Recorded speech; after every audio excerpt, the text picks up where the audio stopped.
Survivors of the Papua New Guinea landslide in Inga province have been told to stop digging for bodies due to health and safety concerns. A preliminary report by the Department of Mineral Policy and Geohazard Management regarding the landslide disaster in Yambali village has been released, outlining a number of recommendations. The area has officially been deemed a no-go zone, with a very high likelihood of further landslides in the near future. Alicia Foon spoke with World Vision Program Operations Director for PNG, Godfrey Bongoman, about the developments. The number of displaced people is 1,650. So the 7,849 are the affected. The majority of the affected population are basically living with, friends in the neighboring communities, because it's quite cold out there. And if you have no home, you have no house, you can't just be in the bare cold. And then they come to the disaster site during the day to be able to continue with mourning. Plus also they're still trying their best to retrieve the bodies of their loved ones. Of course, this is something that the authorities have already been able to speak to them, that it's now not it's not safe still to try and retrieve bodies. But still, a significant amount of people who may be deemed missing persons by Friday. The latest report that has come out through the National Disaster Center, plus also, the disaster management team, officially is 670 at the moment, yes. There was a lot of delays to heavy machinery. Is there any progress on body retrievals for locals and people that are desperate to have a proper burial for their loved ones? Yeah, no, that's a good question. There was a delay in terms of deployment of the heavy equipment. One explanation is that these were being mobilized from Lae, and Lae is quite a distance away from the disaster site, right? This had to take days. But also, too, a main bridge that is linking to the disaster area also had collapsed.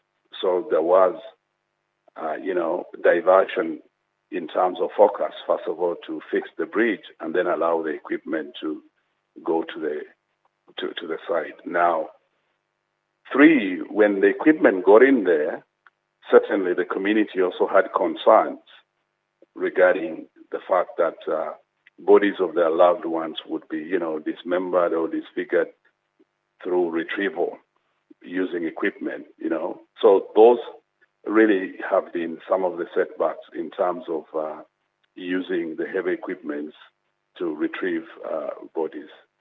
So certainly they were able to, I'm told there are 3 military equipment that are on site. They tried to do some work, but I think after the advice that has been given by the provincial health authority and also the leadership of the province, that the bodies may not be in a good state for any decent burials to be conducted, I think that has been halted, yeah. So for the water source that's been contaminated and covered, what is the solution long term? Yeah, it's quite a difficult one to resolve. But of course, for the long term, there are options of, the solution would be to sink some boreholes and be able to motorize. The motorization, of course, would entail having, electric pump or solar pump installed so that water is taken out of the ground and probably sent to reservoir tanks that can definitely be distributed into the settlement, the gazetted area for settlement. So that's really what would be, the long-term solution. And what came about with the geohazard assessments? Was the report released? Yeah, there is a report that has been shared. Yeah, some of the key findings, of course, are that the ground is still unstable there, right? So there's still movement happening around. And of course, people have also been told not to stay long in around the area where the actual disaster happened. There's still quite some movement, it's evident. Even the road leading to the disaster area, there are times you find debris, fallen rocks, and things like that that the military has to clear. But of course, in terms of the explanation given as to what really happened, they're linking it more to the effect of the rainfall, probably causing erosions and with the weathering and of rocks and things like that. Given that it's raining, those are some of the explanations that have been given that could have caused this landslide. Yeah.